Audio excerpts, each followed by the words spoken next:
So rDNA టెక్నాలజీలో మీకు 2 questions important intermediate wise. So అదేంటంటే tools of rDNA technology and process of rDNA technology అండి.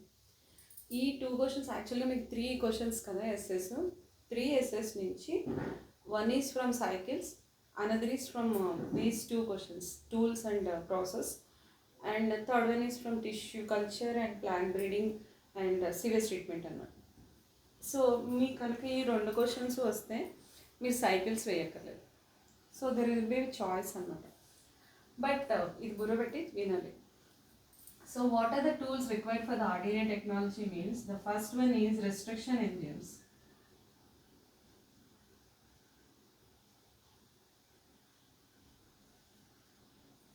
Next one is vector. Third one is host, competent host. These are requirements anamata, tools of RNA technology. So apart from these, some enzyme like DNA polymerase enzyme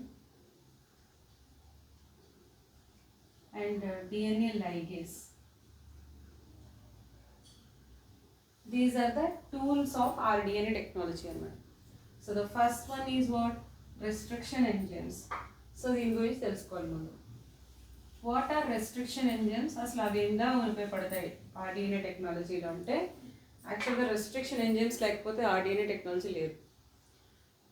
basing on this property of the restriction enzyme only this total DNA technologies depends. How it means this restriction enzymes can cut the DNA, cuts the DNA cut chestundanta. Actually I already told you bt cotton, about bt cotton, some gene is present in the Bacillus thuringiensis that is called as cry gene. This cry gene has to be cut it, right? And later it is introduced into plasmid DNA. Plasmid loki introduce chesam. So plasmid actually ఇవి ఎలాగ join అయిపోయినాయి, ఎలా cut చేసేసారు means basing on this restriction enzymes only it is possible to join both the DNAs అనమాట. That is vector DNA and the desired DNA has to be join together, then only we will get the recombinant plasmid. How it is possible means through this restriction enzymes only it is possible. అది ఎలా అంటే actually this restriction enzymes are nucleus scissors. They are nucleases enzymes. Nucleases. They are nothing but scissors anta. ఇవి scissors లా పనిచేస్తాయంట. ఇవి scissors లా పనిచేసి ఓర్ని they cuts the DNA at particular location అన్నమాట. At particular location they can cut the DNA. Let me check once. సరే start. So nucleases అంటే ఇవి సిజర్స్లా behave చేస్తాయి. అంటే ఏంటంటే actually they are restriction enzymes are extracted from bacteria only. Bacteria నుంచే restriction enzymes అనేటి వాటిని తీసుకుంటారన్నమాట. ఎందుకు బ్యాక్టీరియాకి ఏం అవసరం అసలు రెస్ట్రిక్షన్ ఎంజైమ్ ఉండడం అంటే this is bacterial DNA. In case any foreign DNA is entered అంటే ఇప్పుడు like virus is introducing its జీన్ని ఇంట్రడ్యూస్ చేసింది బ్యాక్టీరియాలోకి. Then bacterial cell has to be protected against from the foreign gene. Then these scissors came into this and they cuts this foreign DNA into pieces. That means ఇది degenerate చేసేస్తుంది అంటే deactivating the viral DNA అన్నమాట. So in order to protect the bacteria from the virus it is useful nucleases enzymes అన్నమాట. And not only that, self DNA is also sometimes affected by this restriction enzymes. దాని DNA కూడా ఒక్కొక్కసారి effect అవుతుంది అనమాట. That time it can add some methyl group to this actual DNA actual డిఎన్ఏకి methyl group కూడా add చేస్తుందంట. In order to protect the actual that means own DNA and also foreign DNA this nucleases enzymes are required అనమాట. Actually this nucleases enzymes are two types, exonucleases and endonucleases అనమాట. Exonucleases means ఇవి cut చేస్తున్నాయి డిఎన్ఏని cut చేస్తున్నాయి అంటున్నాను. They cuts the DNA at ends దగ్గర cut చేస్తాయంట exonucleases enzymes. Whereas endonucleases are cuts the DNA at particular location. ఒక particular location దగ్గర cut చేస్తాయి. So that it forming like this, ఇలాంటి ఎండ్స్ ఫామ్ అవుతాయి. they can cut the DNA at a particular location. So that's why it is actually called as restriction means they have some rules to cut the DNA at particular sequence of the nucleotide element. That's why it is called as restriction enzymes. So exonucleases ekkada cut chestunayi, ends దగ్గర cut చేస్తాయంట. Endonucleases అయితే particular sequence దగ్గర మాత్రమే cut చేస్తాయంట. So what is this there in this అంటే actually because of the restriction enzymes only this all total DNA technology is depend. అది ఎలాగా అంటే ఇప్పుడు we are taking like one of the restriction enzyme, that is example like EcoR1. Its name is also different, like E means E is representing the genus name of the bacteria which it is extracted. This enzyme is present in bacteria అన్నాను. సో ఈ బ్యాక్టీరియాలో ఈ ఎక్కడి నుంచి తీసారంట, E coli. E means Escherichia, co means coli. That's mean is representing the genus of the bacteria and CO is representing the species of the bacteria, and this is number of the restriction enzyme. Actually it may be like restriction enzyme like 1,3 RY3. That means it is strain. Which strain it is? It is 13 number 13 restriction enzyme is extracted from the E. coli అన్నమాట. E. coli నుంచి తీసిన 13వ enzyme అన్నమాట. 13th enzyme it is. That's why the name of the restriction enzyme is like this. EcoR1 అంటారు మనం. EcoR1. Apart from that, so many restriction enzymes are there. Nowadays 900 type of restriction enzymes are extracted from 230 strains of the bacteria. Okay right. So EcoR1 ఎక్కడ cut చేస్తుంది? Then EcoR1 cuts the DNA at a particular sequence of the DNA. నేను already చెప్పాను. Restriction enzyme అంటే ఏంటి? This enzyme can cut the DNA at particular sequence ఉంటేనే cut చేస్తుందంట. What is that particular sequence means? It reads the GAA-TTC. This is the particular sequence where the EcoR1 is work. GAA-TTC. This is for DNA కదండి. DNA is double stranded and G is binds with that means bond with the cytosine, and adenine is bind with thymine. So this is called as what? GAA-TTC. So GAA-TTC అనే sequence ఎక్కడున్నా cut చేస్తుందంట. ఎక్కడ exactly అంటే it cuts the DNA in between the G and A. Gకి Aకి మధ్యలో cut చేస్తుంది. This is DNA. It cutted the DNA at G place so that like this ends are form. ఇలాంటి ends వచ్చినాయా? So these ends are called as sticky ends. They are called as what? Sticky ends or staggered ends.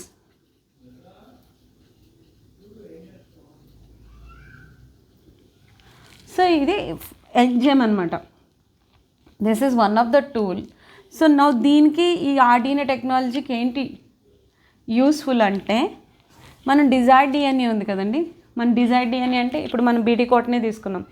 BTలో bacillus తురింజెన్సిస్లో ఒక gene ఉంది. ఆ జీన్ని cut చేయాలి. ఆ జీన్ని దేంతో cut చేస్తారంట? The gene is extracted and it is cut with EcoR1. ఆ జీన్ని EcoR1తో cut చేసేసారనమాట. Cut చేసేసినప్పుడు ఇలాంటి ends వచ్చినాయి, స్టాగర్డ్ ఎండ్స్ వచ్చినాయి అనమాట.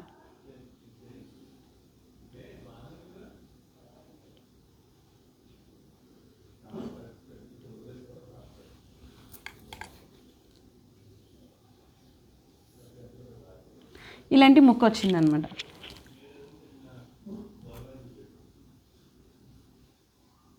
Okay. So this is the gene, cry gene. It is treated with EcoR1. So we got the staggered ends or sticky ends అనమాట. So now the vector DNA ఏదైతే వెక్టర్గా use చేస్తున్నామో that DNA is also cut with the same restriction enzyme. ఇక్కడ main principle ఏంటంటే, ఏ restriction ఎంజైమ్ని use చేసి నువ్వు desired జీన్ని cut చేసావో ఇక్కడ ఏమొస్తుంది? AATT అనే సీక్వెన్స్ ఉన్నట్టు ఉంటుంది. ఇక్కడ సంథింగ్ లైక్ సిటీటీఏ అలా వస్తుంది. ఓకేనా? రైట్. సో డిజైర్డ్ జీన్ని ఏ రెస్ట్రిక్షన్ ఎంజైమ్ యూస్ చేసి కట్ చేసామో వెక్టార్ డిఎన్ఏని కూడా అదే రెస్ట్రిక్షన్ ఎంజైమ్ యూస్ చేసి కట్ చేస్తారనమాట. అప్పుడు సేమ్ ఎండ్స్ వస్తాయా లేదా? ఇక్కడ ఎలాంటి ఎండ్స్ వచ్చినాయో ఇక్కడ కూడా అలాంటి ఎండ్సే వస్తాయి అన్నమాట. So that is the main principle actually in DNA technology. Restriction enzyme ఏది యూస్ చేసి నువ్వు డిజైర్డ్ జీన్ని కట్ చేస్తావో అదే రెస్ట్రిక్షన్ ఎంజైమ్ని యూస్ చేసి వెక్టర్ డిఎన్ఏని కట్ చేయాలన్నమాట. So it is having one sequence అని చెప్పాను, దాని పేరేంటి? GAA-TTC. సో EcoR1 రీడ్ చేసే సీక్వెన్స్ పేరు GAA-TTC. ఇది చూడడానికి ఎలా ఉందో చూడండి, GAA-TTC. ఈ కింద నుంచి చూడండి, ఇటువైపు నుంచి, అంటే ఇటువైపు నుంచి రీడ్ చేసినా ఒకలాగే వస్తుంది, ఇటువైపు నుంచి రీడ్ చేసినా ఒకలాగా ఉంది, GAA-TTC, రైట్? సో ఇలా ఉంటే వాటిని ఏమంటారంటే ప్యాలిండ్రోమిక్ సీక్వెన్సెస్ అంటారు. ప్యాలిండ్రోమిక్ లైక్ ప్యాలిండ్రోమిక్ సీక్వెన్సెస్కి ఎగ్జాంపుల్ లైక్ వికటకవి అండ్ మేడం, రైట్? పులుపు, కిటికీ. So all these are what? Palindromic sequences అనమాట. సో ఇవి కూడా ప్యాలిండ్రోమిక్గా ఉంటాయంట. EcoR1 కాకుండా ఇంకేమైనా ఉన్నాయి అంటే HIN2, HIN3. HIN2 is the first restriction enzyme అనమాట. ఇదే ఫస్ట్ రెస్ట్రిక్షన్ ఎంజైమ్ ఎక్స్ట్రాక్ట్ చేశారు. HIN2, HIN3, PSV1, so many restriction enzymes are there. About 900 restriction enzymes వరకు ఉన్నాయన్నమాట. So this is what? Restriction enzyme. ఈ పాయింట్ అర్థమైందా? Restriction enzymes are special nucleases enzymes present in a bacteria. They are of two types, exonucleases and endonucleases. Exonucleases cuts the DNA at ends of the DNA, whereas endonucleases cuts the DNA at a particular sequence of the DNA. Okay, so special restriction enzymes, example like EcoR1. EcoR1 means it is derived from Escherichia coli, restriction number 1 anamata. It is identifying the sequence of the DNA, that is what GAA-TTC. GAA-TTCని చేస్తుంది అనమాట. GAA-TTC is like ప్యాలిండ్రోమిక్ sequences. ఎందుకు ప్యాలిండ్రోమిక్ అంటున్నాం? ఇటువైపు నుంచి read చేసినా అటువైపు read చేసినా ఒక్కలాగే ఉంటే వాటిని ఏమంటారు? ప్యాలిండ్రోమిక్ సీక్వెన్సెస్ అంటారనమాట. So this palindromic sequences are there for the restriction enzyme. ఇప్పుడు ఈ రెస్ట్రిక్షన్ ఎంజైమ్ని మనం ఏం చేస్తున్నాం? డిజైర్డ్ జీన్ని రెస్ట్రిక్షన్ ఎంజైమ్ తోటి కట్ చేస్తున్నామో, ఏ రెస్ట్రిక్షన్ ఎంజైమ్తో కట్ చేస్తున్నామో అదే రెస్ట్రిక్షన్ ఎంజైమ్ని యూస్ చేసి వెక్టార్ డిఎన్ఏని కట్ చేస్తాం అనమాట.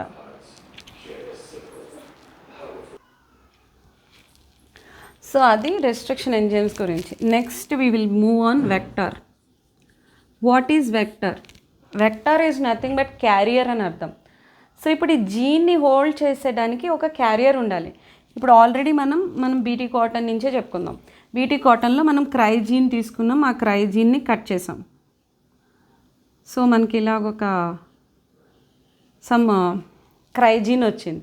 It has to be introduced ఇంటూనే వెక్టార్ అనమాట. అసలు వెక్టార్ ఏంటి అంటే యూజువల్గా క్యారియర్ అని చెప్పాను కదా, usually naturally obtained vector is what? Plasmid. Plasmid is usually acts as a vector. So this plasmid, ఎక్కడ ఉంటుంది plasmid? It is present in bacteria. This is genome of the bacteria. Bacteria is having an extra genetic material that is called as what? Plasmid. ఈ ప్లాస్మిడ్ని మనం వెక్టర్గా use చేయొచ్చంట. Apart from the plasmid we can used cosmid, bacteriophages also as a vector. ఇది plasmid కదా, normal traditional method. But artificially constructed plasmids are there. ఆర్టిఫిషియల్గా కూడా ప్లాస్మిడ్ని కన్స్ట్రక్ట్ చేశారంట. One of the plasmid is PBr322. This is the PBr322 plasmid. It is having antibiotic resistance like ampicillin and tetracycline, and it is having a Voricite will be there, and apart from that is having EcoR1 restriction site, HIN3 restriction site, and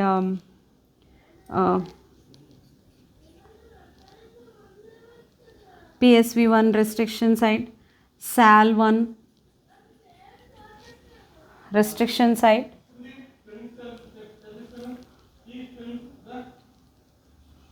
replication initiation site will be there. So this is what artificially constructed plasmid anamata.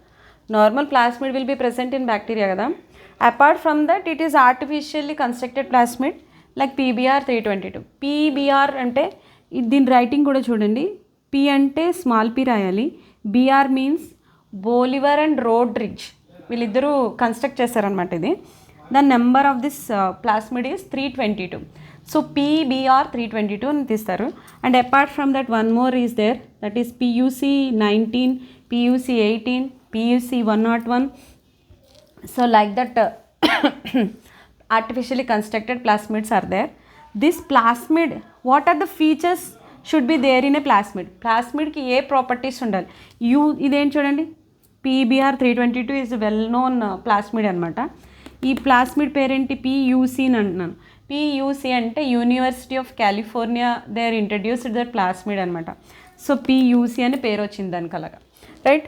So these are what artificially constructed plasmids. ఇప్పుడు ఈ ప్లాస్మిడ్కి వెక్టార్గా ఎలా behave చేస్తుందంటే, vector should have some properties. ఆ properties ఏంటి అంటే, ఇది PBR 322, ఓకేనా.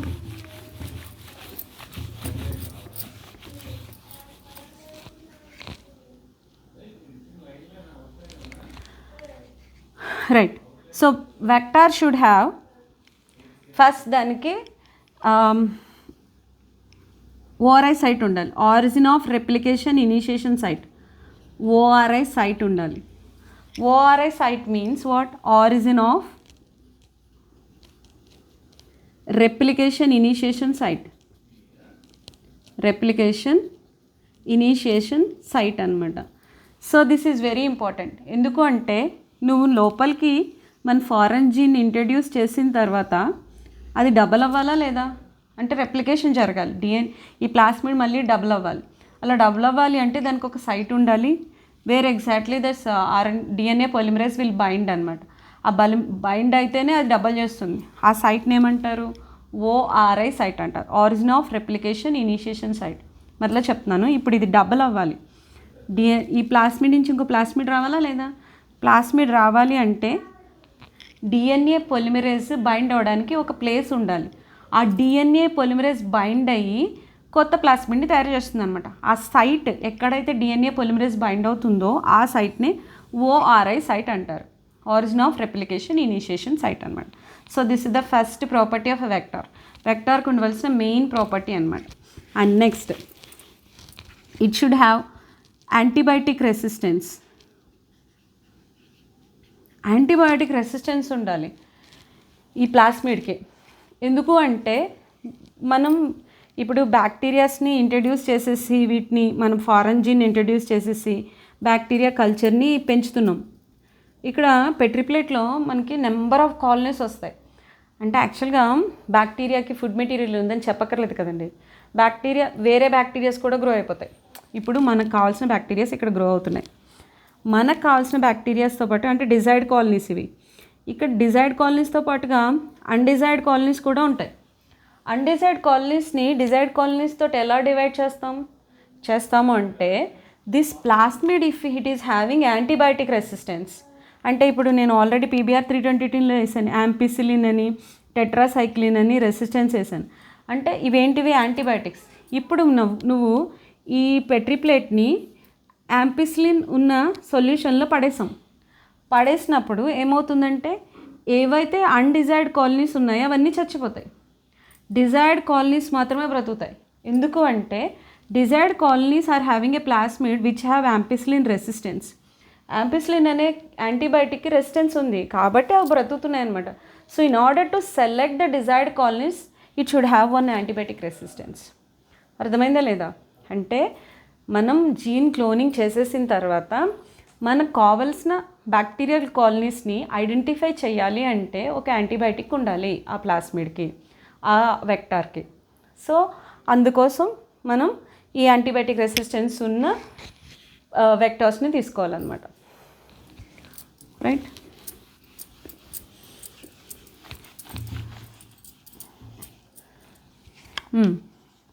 నెక్స్ట్ ఇప్పుడు gene of interest has to be introduced అంటే site where exactly site for only అంటే one restriction site for restriction enzyme. ఇప్పుడు దీన్ని కట్ చేయాలి కదా, కట్ చేయాలి అంటే దానికి కూడా ఏముండాలి, రెస్ట్రిక్షన్ ఎంజైమ్ని కట్ చేసే సైట్ ఉండాలి అనమాట. ఇప్పుడు EcoR1 ఉంది, EcoR1 ఈ వెక్టార్ని కట్ చేయాలి, ఈ ప్లాస్మిడ్ని కట్ చేయాలి అంటే GAA-TTC అనే సీక్వెన్స్ ఉండాలా లేదా? అలాంటి సీక్వెన్స్ ఉండాలి. ఎన్నిసార్లు ఉండాలి? ఒక్కసారే ఉండాలి. ఇప్పుడు ఈ ప్లాస్మిడ్ కట్ అవుతే ఎలాగవుతుంది? ఇప్పుడు రౌండ్గా ఉన్నదాన్ని మధ్యలో కట్ చేస్తే ఇలా లీనియర్ అయిపోతుందా లేదా? అదే నీవు ఒక్క సైట్ ఉంటే ఒక్కసారే EcoR1 ఉంటే, అలా నెంబర్ ఆఫ్ ఏరియాస్లో EcoR1 ఉందనుకోండి ఏమవుతుంది? ప్లాస్మిడ్ చిన్న చిన్న పీసెస్ కింద అయిపోతుంది. అలా అవ్వకూడదు. మనకి ఏముండాలంట, ఓన్లీ వన్ రెస్ట్రిక్షన్ సైట్ ఉండాలన్నమాట, ఒకే ఒక్క రెస్ట్రిక్షన్ సైట్ ఉండాలి. అప్పుడు ఏమవుతుంది, ఇది ఇలా లీనియర్ అయిపోయిన తర్వాత దీన్ని ఇలా కట్ చేశారు, it is having this DNA. ఇప్పుడు మనకు కావాల్సిన డిజైర్డ్ DNAని ఇందులో పెట్టేయచ్చా లేదా? మనం ఇలాగ ఇంట్రడ్యూస్ చేసేయచ్చా లేదా? సో అలా చెయ్యాలి అంటే దీనికి ఎన్ని ఉండాలి restriction sites? Only one restriction site for one particular enzyme అనమాట. ఇప్పుడు EcoR1కి ఒకే రెస్ట్రిక్షన్ సైట్ ఉండాలి. HIN2 తీసుకున్నాం అనుకో, HIN2కి సంబంధించి ఒకటే రెస్ట్రిక్షన్ సైట్ ఉండాలి. అంటే particularly it should have only one restriction site అనమాట. అర్థమైందా? అండ్ అపార్ట్ ఫ్రమ్ దట్ ఇంకేంటి ప్రాపర్టీస్ వెక్టార్కి ఉండాల్సిన ప్రాపర్టీస్ అంటే it should have low molecular weight చాలా తక్కువ ఉండాలి. Molecular weight it should be like KBsలోనే ఉండాలి. న్యూక్లియోటైడ్స్ నెంబర్ తక్కువ ఉండాలన్నమాట. అప్పుడే కొంచెం త్వరగా లోపలికి వెళ్తుంది, బయటకు వస్తుంది అలా అనమాట. సో లో మాలిక్యులర్ వెయిట్ ఉండాలి. So these are the special properties of vector అనమాట. యూజువల్గా వెక్టార్గా యూజ్ చేసేది ప్లాంట్స్కి సంబంధించి అగ్రోబ్యాక్టీరియం అనే బ్యాక్టీరియాలో ఉన్న ప్లాస్మిడ్ని యూజ్ చేస్తారు. సో అర్థమైందా? వెక్టార్కి ఉండాల్సిన ప్రాపర్టీస్ ఏంటి? వెక్టార్ షుడ్ బి ఫస్ట్ ఏం చెప్పుకున్నాం, ORI సైట్ ఉండాలి, అండ్ యాంటీబయాటిక్ రెసిస్టెన్స్ ఉండాలి, అండ్ పర్టికులర్ రెస్ట్రిక్షన్ సైట్ ఉండాలి, లో మాలిక్యులర్ వెయిట్ ఉండాలి, and apart from that gene of interest introduce చేయడానికి ఒక ఏరియా ఉండాలి. ఓకే, సో యూజువల్గా యూజ్ చేసే వెక్టార్ ఏంటి? అగ్రోబ్యాక్టీరియం అనమాట. అగ్రోబ్యాక్టీరియం అనే బ్యాక్టీరియా యాక్చువల్గా ఏం చేస్తుందంటే it causes crown gall of యాపిల్లో క్రౌన్ గాల్ అంటే స్టెమ్కి మధ్యలో ఒక ఏరియా ఉంటుంది, దాన్ని క్రౌన్ అంటారు అనమాట. ఆ క్రౌన్ దగ్గర గాల్ అంటే లైక్ పుండు, ఒక డిసీజ్ని ట్యూమర్ని క్రియేట్ చేస్తుంది అనమాట. దాన్ని క్రౌన్ గాల్ ఆఫ్ యాపిల్ అంటారు. యాపిల్లో చేస్తుంది ఇది. దీంట్లో ఎలా చేస్తుందంటే it is having a plasmid. That plasmid is called as TI plasmid అంటారు. TI ప్లాస్మిడ్ అంటే ట్యూమర్ ఇండ్యూసింగ్ ప్లాస్మిడ్ అనమాట.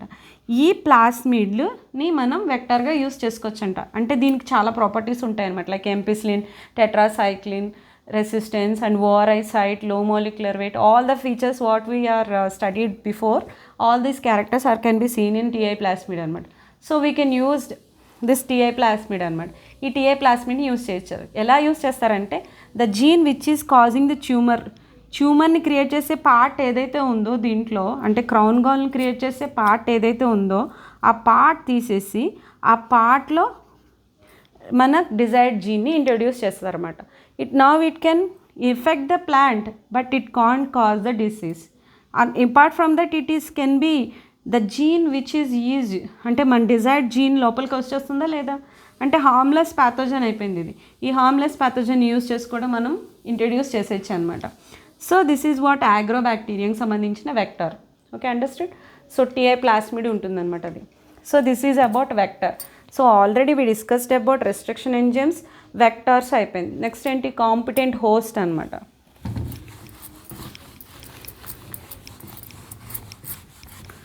So so what is competent host అంటే హోస్ట్ జనరల్లీ మనం బ్యాక్టీరియాని యూస్ చేస్తారు, లేదు డైరెక్ట్లీ ప్లాంట్లో కూడా పంపించేయచ్చు జీన్ని. Micro if it is taken as a bacteria కింద తీసుకున్నాం అనుకోండి, bacteria cannot allow this recombinant plasmid like normal plasmid normal డిఎన్ఏలోగా లోపలికి తీసుకోదన్నమాట. సో దీనికోసం ఏం చేస్తారంటే bacteria can be treated with some calcium అంటే లైక్ డైవాలెంట్ అయాన్స్ని యూస్ చేస్తారు.